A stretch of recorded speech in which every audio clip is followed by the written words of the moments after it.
নেপালে অন্তর্বর্তী সরকারের প্রধানমন্ত্রী হিসেবে শপথ নিলেন দেশটির সাবেক ও প্রথম নারী প্রধান বিচারপতি সুশীলা কার্কি। শপথের পর প্রথম বৈঠকে নেওয়া হয়েছে বেশ কিছু গুরুত্বপূর্ণ সিদ্ধান্ত। রাজনৈতিক অস্থিরতার মধ্যে পার্লামেন্ট ভেঙে দিয়ে আগামী বছর 5ই মার্চ নির্বাচনের তারিখ ঘোষণা করেছে দেশটির নির্বাচন কমিশন। বিস্তারিত জানাচ্ছেন জাহিদুল আলম। নেপালের নতুন অন্তর্বর্তী সরকার হিসেবে শপথ নিলেন সুশীলা কার্কি।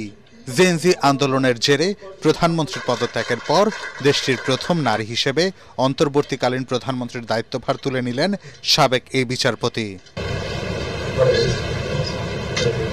এ সময় প্রেসিডেন্টের বাসভবনের সামনে জড়ো হন শত শত মানুষ। কার্কি প্রধানমন্ত্রী নিযুক্ত হওয়ায় উচ্ছ্বাস প্রকাশ করেন তারা। শপথের পরেই কার্কির নেতৃত্বে অনুষ্ঠিত হয় প্রথম জরুরি বৈঠক।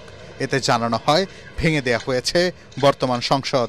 এছাড়া প্রয়োজন অনুযায়ী ধাপে ধাপে মন্ত্রী যুক্ত হবেন অন্তর্বর্তীকালীন সরকারে। পাশাপাশি সাম্প্রতিক দমন-পীড়ন ও আন্দোলনের ঘটনাগুলো তদন্ত ও দুর্নীতির বিরুদ্ধে কড়া পদক্ষেপ নেয়ারও আশ্বাস দেয়া হয়। বৈঠকে 2026 সালের 5 মার্চ ভোট আয়োজনের সিদ্ধান্ত অনুমোদন করেন রাষ্ট্রপতি। তবে অন্তর্বর্তী প্রধানমন্ত্রী কার্কির নেতৃত্বে এই নির্বাচন সফলভাবে সম্পন্ন হবে কিনা সেদিকে এখন নজর রাখছে প্রতিবেশী দেশগুলো সহ গোটা বিশ্ব। জাহিদুল আলম, এটিএন বাংলা।